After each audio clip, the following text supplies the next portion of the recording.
Bonjour Monsieur Biojani. Bonjour. Merci d'être venu sur le plateau de GoTV TV. C'est un plaisir pour moi d'être ici avec vous. Notre première question, c'est de nous donner vos impressions en tant qu'invité principal à ce forum qui a sa première édition.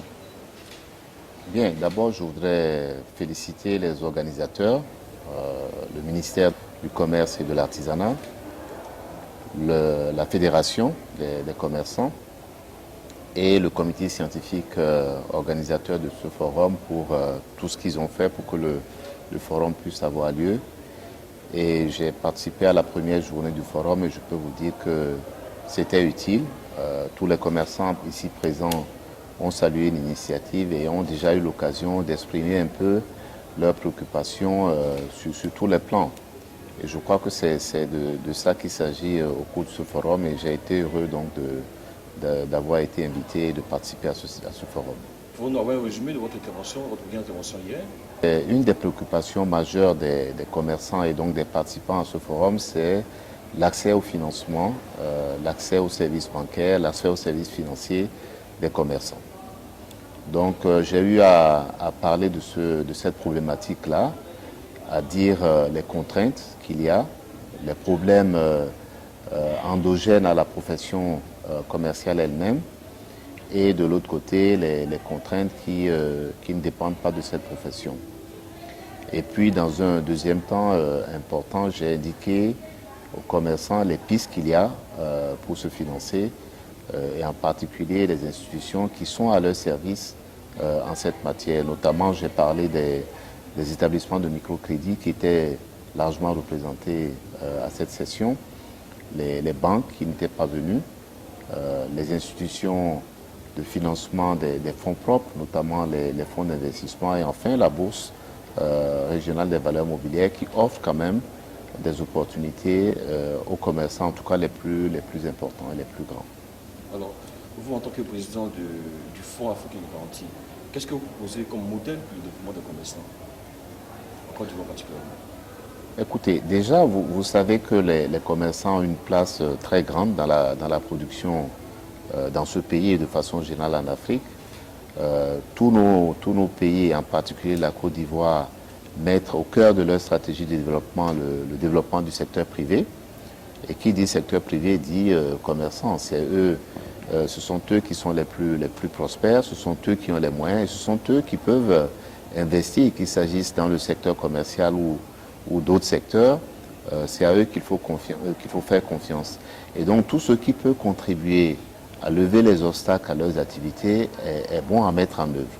Et de ce point de vue-là, je vois essentiellement les différents acteurs que sont le gouvernement, d'abord, avec au cœur le ministère du Commerce, et ensuite donc les institutions financières qui ont besoin donc de se mettre davantage au service de ce secteur-là et des activités commerciales.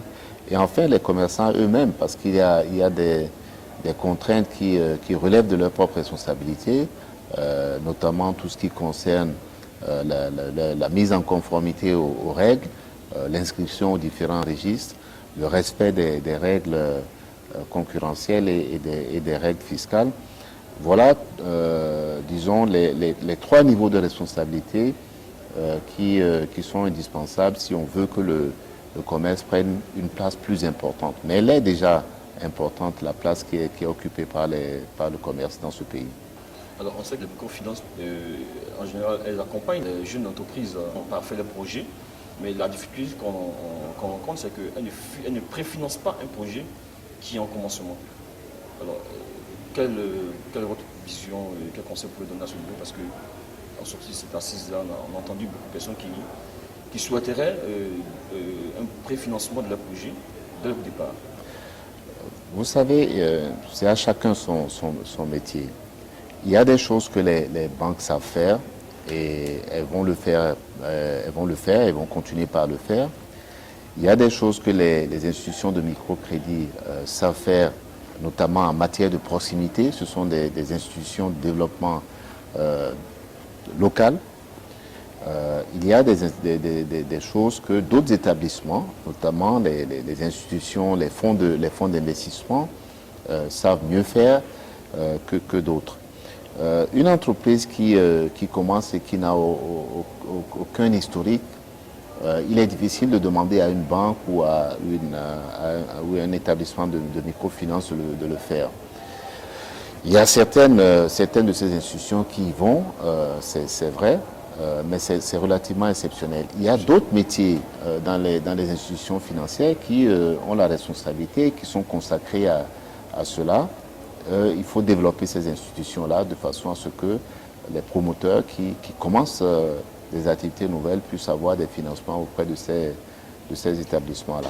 Mais il y a aussi, et c'est important de le souligner, les actions des gouvernements, parce que là aussi, il y a une responsabilité des gouvernements d'intervenir pour créer les conditions pour que les gens qui ont des idées novatrices, les gens qui ont des idées et des capacités de mettre en œuvre ces projets-là puissent bénéficier d'un soutien au démarrage pour commencer ces projets-là.